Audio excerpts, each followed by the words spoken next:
ये क्या हो रहा है? ये तो जा रही है। एस्ली कितनी प्यारी लग रही है। हाँ, बहुत प्यारी है। ये क्या बक रहे हो तुम? जबान संभाल के बात करो। हाँ? लड़कियों पर बुरी नजर डालते हो क्या तुम। हो गया? मैंने ऐसा क्या कह दिया? अगर अब उसके बारे में कुछ कहा ना तो मुझसे बुरा कोई नहीं होगा। क्या कर रहे हो यार, तुम लोग हर जगह लड़ना शुरू कर देते हो। सुकून से खड़े रहो। और तुम की मंच।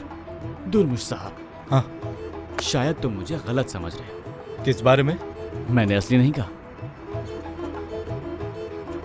ठीक है। यार एक बात तो बताओ मुझे। देखो, वो ज़ेलिश जोर जोर से हंस रही थी, सिर्फ मैंने तो नहीं देखा ना, तुम लोगों ने भी देखा है ना? हाँ, वो हंसे जा रही थी और गुस्से में भी नहीं थी, ऐसा ही है ना? हाँ, गुस्से में तो नहीं थी। अगर सच में ऐसा ही है तो समझो मैं बच गया यार, मैं जहन्नुम से वापस आ गया, मैं बच गया हूँ। कुछ नहीं होगा अब मुझे। नहीं थी, नहीं थी। क्या नहीं थी यार? हंस रही थी वो। नहीं नहीं, मेरा मतलब गुस्से में नहीं थी। हाँ बिल्कुल मेरे भाई, इधर आओ। उफ यार,